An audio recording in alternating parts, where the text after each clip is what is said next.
Olá, temas do Bistrô começando. Eu sou Heron Biscaíno, com a parceria da Óticas Visão. Tô com esse óculos da Ray-Ban, estiloso, azul aí. Primeira vez que estou trazendo um óculos colorido, tem para todos os gostos. Ótica Visão, óculos super estiloso, levinho, resistente, de qualidade. Ray-Ban, não tem o que falar, né? Corre lá na Óticas Visão, esse e outros óculos super legais, melhor qualidade, melhor preço. Vai lá conferir.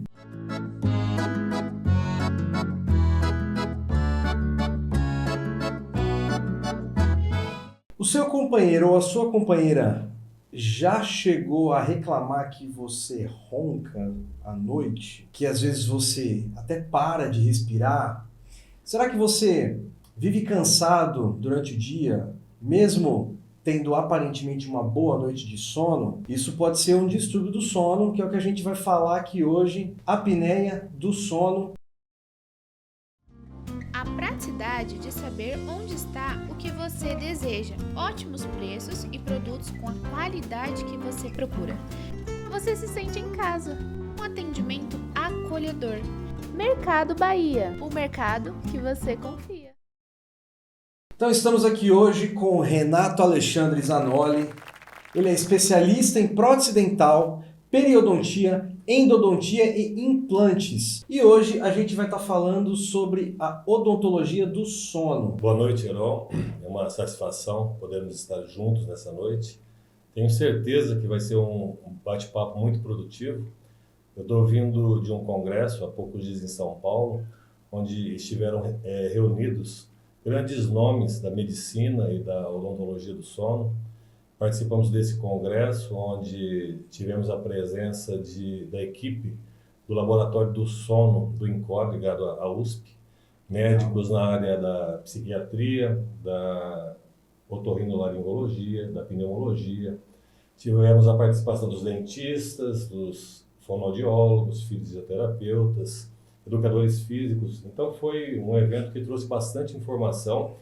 E a gente com certeza vai estar auxiliando aqueles que porventura estejam passando por esse problema, que é o ronco ou a apneia obstrutiva do sono. Então, se você ronca, se o seu companheiro ronca, ou se você sofre com esse mal que produz tantos danos à nossa saúde, a apneia obstrutiva do sono, fique com a gente até o final. Nós iremos trazer inúmeras novidades que poderão lhe ajudar. Muito legal, Renato. Encontro multiprofissional ali, multidisciplinar, várias especialidades, vários profissionais para discutir sobre a fisiologia, sobre os distúrbios do sono relacionados à apneia. Fala pra gente aí, então, qual a importância do sono para a nossa saúde? Então, Heron, quando nós vamos pensar a respeito do sono, nós estamos, sobretudo, preocupados com a nossa saúde, a nossa qualidade de vida. Nós poderíamos, então, definir que a nossa saúde se alicerça em alguns pilares. Entre eles, uma boa alimentação, atividades físicas, atividade mental saudável e, sem dúvida alguma, uma noite de sono bem dormida. Afinal de contas, nós passamos, em média, 1/3 das nossas vidas dormindo. E nós iremos observar durante a nossa conversa que muitos processos fisiológicos eles acontecem justamente quando nós estamos dormindo. A produção e a secreção de hormônios que irão regular as atividades do nosso corpo é justamente durante o sono, mas sobretudo quando alcançamos um sono de qualidade. É justamente esse o nosso interesse hoje, falarmos alguma coisa a respeito do sono de qualidade, que é esse sono reparador. Legal, Renato. Então, partindo para outra pergunta aí, puxando um gancho, que é tudo a mesma coisa, fala um pouco pra gente dos distúrbios relacionados ao sono.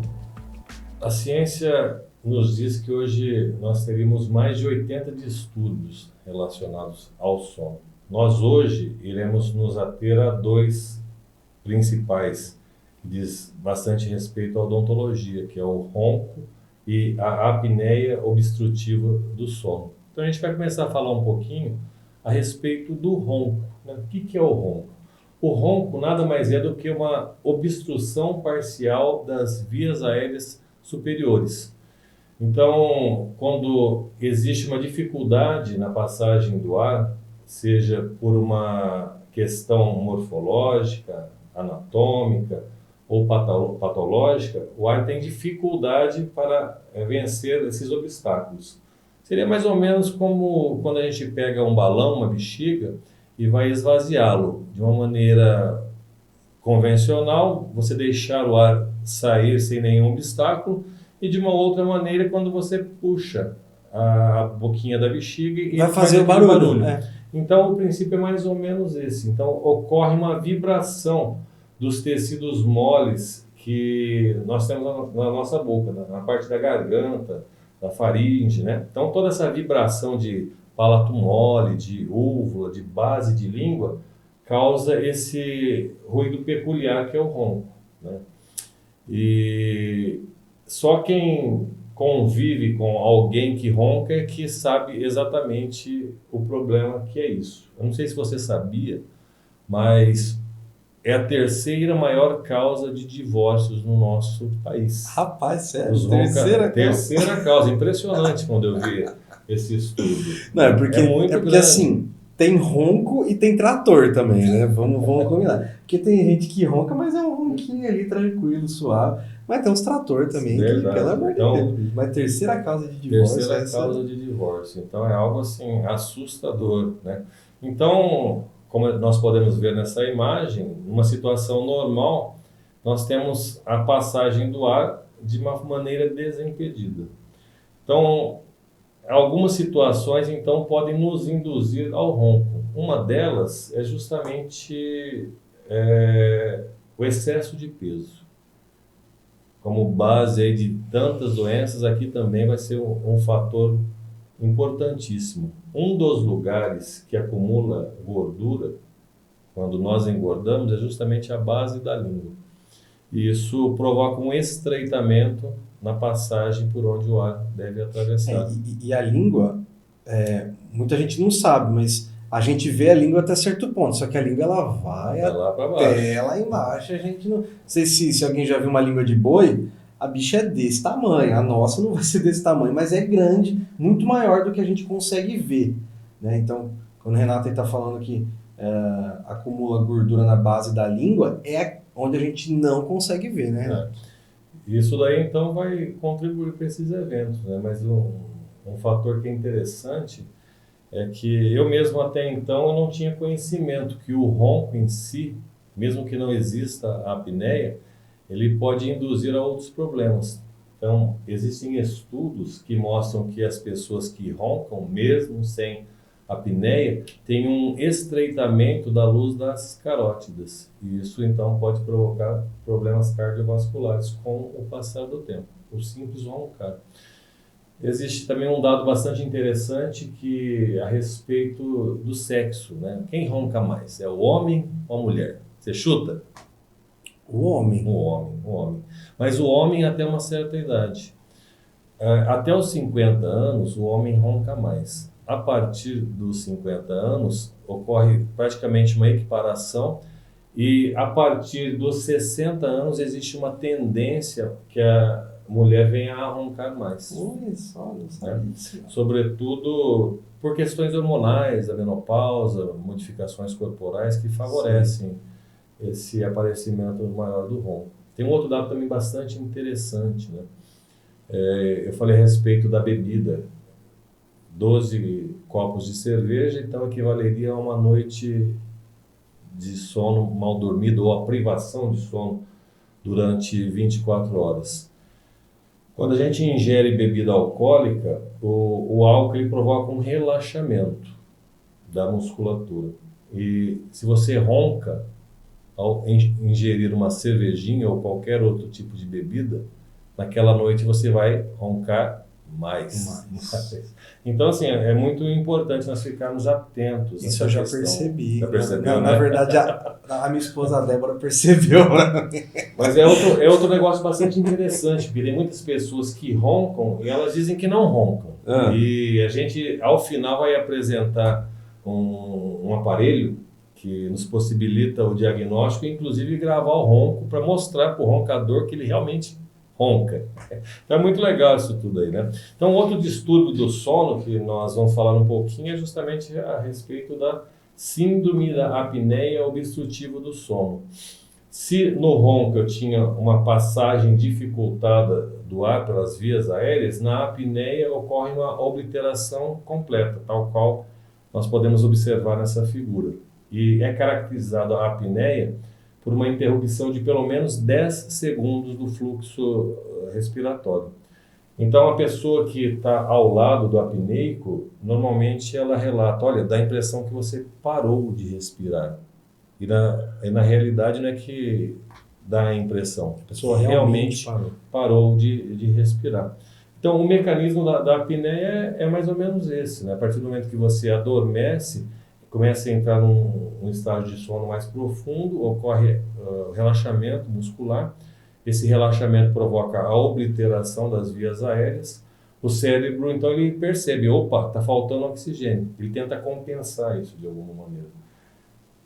Qual é a forma que ele utiliza? Muitas vezes ele irá produzir um aumento da frequência cardíaca. Então, o coração que estava trabalhando ali em 60 batimentos por minuto, ele vai para 100, justamente porque ele reconheceu, o cérebro reconheceu que está faltando oxigênio. Então, a maneira de suprir isso é aumentar a frequência cardíaca. Então, aí começam os problemas relacionados à questão cardiovascular, né? E os inúmeros problemas que a gente pode ter a respeito disso daí. Então, na apneia, como a figura nos mostra, eu não tenho mais a passagem de ar.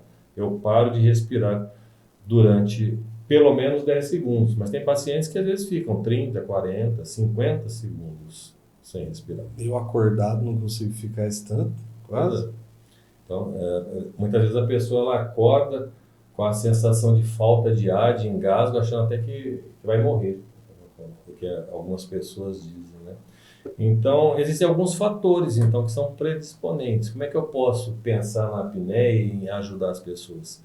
Obviamente que atuando nas suas causas. Então, existem causas que são relacionadas à anatomia do paciente.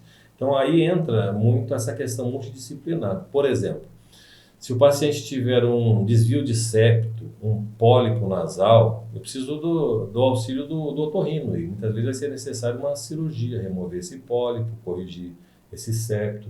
Eu posso ter amígdalas hipertrofiadas que dificultam ou impedem a passagem correta do ar. Posso ter rinites, sinusites. Então, tudo isso tem que ser avaliado, né? Como que a gente consegue fazer o diagnóstico desses distúrbios do sono que a gente está conversando, que são 2 aí dentro desses 80, né, que você falou? Isso. Ronco e apneia, um dos principais aí, né, um dos mais evidentes, que não é muito falado ainda, como a gente acabou de falar, mas vamos dar uma luz aí para as pessoas. Como que a gente pode fazer esse diagnóstico? Então, o diagnóstico ele passa por 3 estágios, né? O primeiro deles é a anamnese. Eu vou avaliar o paciente, a começar por toda essa história que ele irá me apresentar. Se ele ronca, se ele acorda muito durante a noite, se ele acorda cansado, qual o grau de facilidade que ele tem para adormecer durante as suas atividades, se ele tem dificuldade de concentração. Então, tudo isso o paciente muitas vezes já chega relatando. O outro aspecto são as características físicas. Então, nós vamos observar essa questão de anatomias e patologias, como eu havia comentado, se existe um desvio de septo, um pólipo nasal, se eu tenho uma amígdala hipertrofiada, se eu tenho uma má formação óssea que irá requerer algum procedimento cirúrgico. Eu posso lançar mão de medidas já pré-estabelecidas, onde eu observo a circunferência do pescoço, a circunferência da cintura, o índice de massa corporal. Tudo isso me ajuda a levar a pensar na apneia obstrutiva do sono. Mas eu tenho exames mais específicos, que irão então me confirmar as minhas suspeitas. Esses exames eles são chamados de polissonografias. Vamos falar agora então, Renato, da questão do tratamento aí, né? Já começamos a falar um pouquinho, mas vamos falar aí pra gente o tratamento, como que pode ser o tratamento e o que a odontologia tem a oferecer também para a questão da apneia. Isso. O tratamento, nós, além de muitas vezes ser necessário uma mudança do estilo de vida da pessoa, porque como qualquer coisa, é necessário a adesão do paciente para que a gente possa atuar na base do problema. Então, muitas vezes a pessoa está muito acima do peso. É necessário, muitas vezes, um acompanhamento de educador físico, de um nutricionista, de um psicólogo, às vezes algum problema emocional que a pessoa está tendo, que ela está descontando na alimentação e provocando a obesidade. Às vezes alguma questão psiquiátrica. E tem a questão também que hoje em dia muita gente toma calmante, né? Que é o clonazepam, o prazolam da vida, e ele causa o mesmo relaxamento que o álcool causa, igual você tinha comentado antes. São praticamente os mesmos receptores ali do clonazepam, prazolam e do álcool, né? Que é o que vai causar esse relaxamento. Então, os próprios calmantes que é disponível no SUS, aí muita gente toma de uma forma descontrolada até. Às vezes, apesar de ser receita azul, dependendo da farmácia, você consegue comprar sem receita de remédio. E vai estar causando também a questão da apneia. Normalmente pessoas com problemas psiquiátricos ou uma própria insônia primária vai estar fazendo um tratamento aí para insônia com o calmante que pode estar provocando ou piorando a questão da apneia e vice-versa. E aí é que entra a atuação do psicólogo, porque muitas vezes com uma terapia comportamental a pessoa ela consegue se livrar ou diminuir muito a carga de medicamentos que ela toma. Sim. Então, por isso que a importância de uma equipe multidisciplinar para o tratamento, né, da apneia obstrutiva do sono. Se fosse possível, né, difícil, mas se fosse possível, que essa equipe interdisciplinar se comunicasse entre si. Não, na verdade é essencial. É essencial, mas é difícil, né, a gente ver isso acontecer. Os profissionais que cuidam daquela pessoa, elas se comunicarem, elas mas muitas vezes acaba sendo bastante necessário, né, essa questão. Por exemplo, tem algumas situações que a atuação do fonoaudiólogo vai ser muito importante nessa questão de você trabalhar essa musculatura da orofaringe, tornando ela menos flácida. Isso, consequentemente, já diminui o ronco. Sim. Tem algumas situações que a pessoa passa a ter alguma dor, algum desconforto na face, até em função do tratamento que está sendo realizado. E o fisioterapeuta também vai atuar aí de uma maneira bastante proveitosa. Mas, de forma geral, vamos dizer que o tratamento ele se divide em 3 categorias. Tem uma categoria que, como nós havíamos dito, são os tratamentos cirúrgicos. Infelizmente, tem situações que é necessário. Não tem jeito. Como, por exemplo, nesse caso, né? Aquelas pessoas que têm aquele queixinho pequenininho, que a gente chama de retrognatas ou retrognatia. Então, não houve um desenvolvimento adequado da mandíbula e, por conta disso, falta espaço para acomodar a língua e as estruturas. Isso faz com que a língua vá para trás e oblitere a passagem do ar. Então, são cirurgias grandes, feitas em hospitais, com anestesia geral, mas tem situações que elas são extremamente necessárias, né? Tratamento cirúrgico, além daqueles que nós havíamos já comentado a respeito de correção de desvios de septo, de pólipos nasais, de amígdalas hipertrofiadas, né? E um outro tratamento que talvez seja assim, bastante conhecido e bastante indicado, sobretudo pelos médicos, é o CPAP. CPAP nada mais é do que um pequeno compressor que vai injetar o ar nas vias aéreas do paciente, provocando a desobliteração.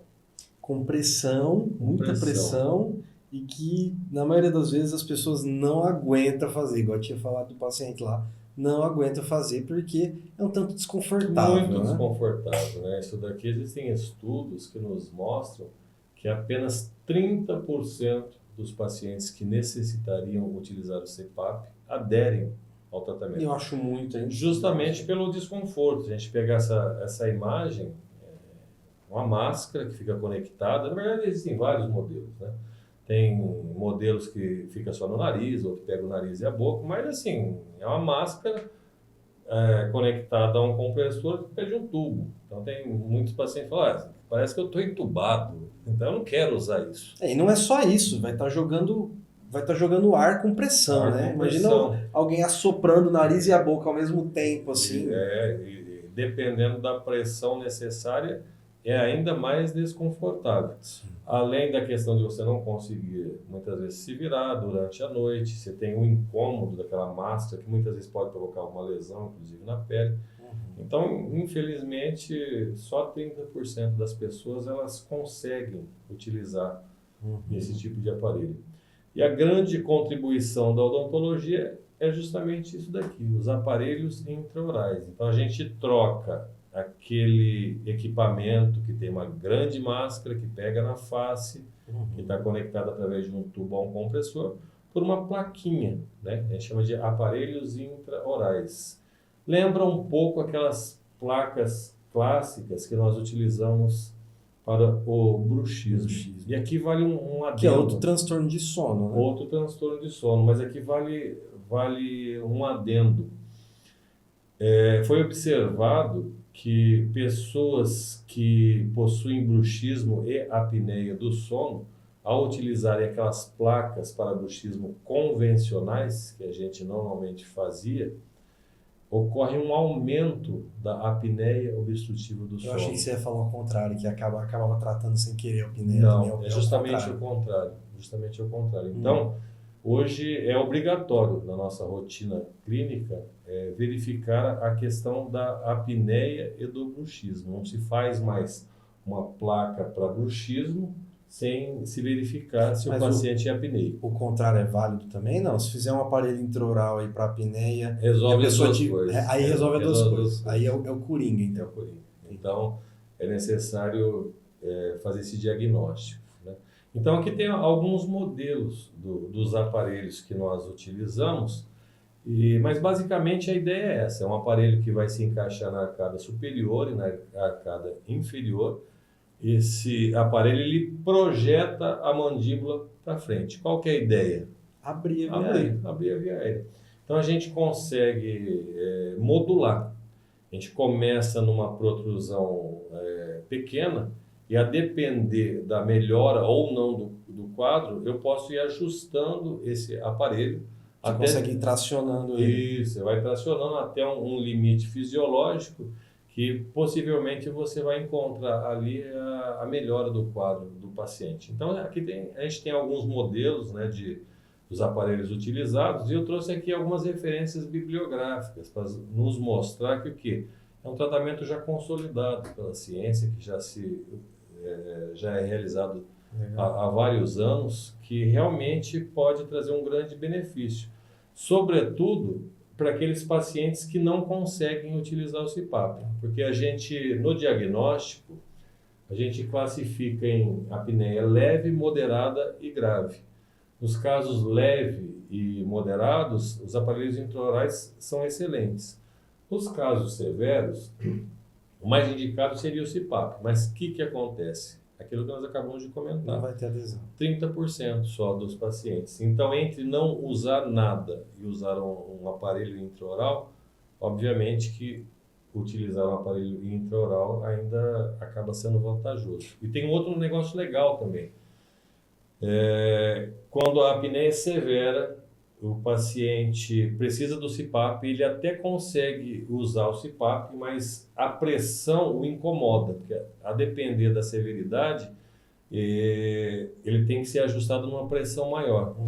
Então você pode muitas vezes utilizar o CPAP e a placa, só que aí você consegue utilizar o CPAP com uma pressão menor, que se torna menos incômodo. Então isso é muito legal. Ô, Renato, e deixa eu perguntar uma coisa aqui então. Você falou que esses aparelhos intraorais aí que são usados para o tratamento da apneia, eles serviriam para bruxismo também, tratariam o bruxismo, e o caso contrário, não. Então, será que não seria interessante até os casos de bruxismo ser tratado com esse aparelho intraoral aqui? Porque, como a gente tinha falado, muitas pessoas que têm apneia do sono não sabem que tem. E aí, se passar batido esse diagnóstico aí, a pessoa começar a fazer um tratamento convencional para bruxismo e acabar piorando, como é que com relação aos custos, esse aparelho intraoral, com relação aos custos, ao tratamento convencional do bruxismo, tem muita diferença, não? Tem um pouco, sim, mas o ideal é nós fazermos o diagnóstico diferencial, né? Porque tem muitos casos que é só bruxismo mesmo, e a plaquinha resolveria. Sim. Então, A grande sacada está justamente a gente conseguir fazer esse diagnóstico, né? E é o que a gente quer mostrar daqui para frente, que existe uma maneira muito prática, muito cômoda, muito segura para fazermos esse diagnóstico. Então, a grande novidade que eu gostaria de compartilhar com todos vocês é que nós trouxemos este último congresso um equipamento desenvolvido pelos médicos e engenheiros ligados ao laboratório de sono do INCOR, da USP, que nos possibilita fazer esse exame em casa. É um oxímetro, um aparelhinho reduzido, tal qual aparece nessa imagem, que nós o colocamos no dedo para dormir e ele irá captar as informações durante toda a noite, jogar para o nosso celular, que transmitirá para um banco de dados e ao final da noite, ao despertarmos e concluirmos o exame, daí a poucos minutos nós já temos um laudo com o diagnóstico daquele paciente e nos dá a certeza de um diagnóstico aí preciso e com um custo bem mais acessível do que os exames convencionais, tipo a polissonografia tipo 1. Então a gente está à disposição, aqueles que tiverem alguma dúvida, que quiserem entrar em contato, né? Suspeitarem, né? depois de tudo das informações que ouviram aqui. É um problema grave que acarreta inúmeras outras doenças, que não está sendo corretamente diagnosticado e nós estamos preparados para fazer o diagnóstico e o tratamento. Nos colocamos à disposição de toda a população, aqueles que venham a precisar dos nossos serviços. Renato, muito obrigado pela participação aqui hoje. Muito legal, muito bacana, muito interessante esse assunto. Não é muito falado, as pessoas, como a gente falou aí ao longo da conversa aqui, passa muito batido. Às vezes as pessoas elas vão tentar tratar só as consequências da apneia, né? A pressão alta, a diabetes, sendo que na verdade é um simples distúrbio do sono que quando começa a tratar as outras comorbidades já começam a melhorar. Né? Muito interessante. E a odontologia está aí para dar a sua contribuição, um tratamento relativamente simples e que pode mudar a vida de uma pessoa, trazendo uma qualidade de vida muito melhor, auxiliando no tratamento de outras doenças e, ao final de tudo, promovendo um estado de saúde. Que não só a vida da pessoa, a vida do cônjuge também vai salvar muitos casamentos aí. Então a gente está aí.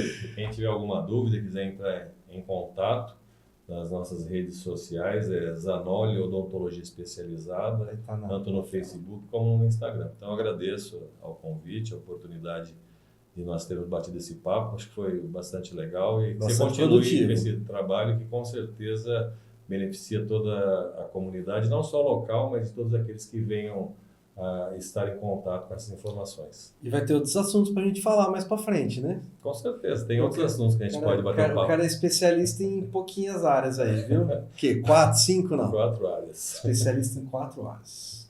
Mas isso é um assunto para um outro dia. Para um outro dia. Senão aqui também a gente vai ficar a semana inteira falando. Valeu. Beleza? Valeu, tchau. Obrigado.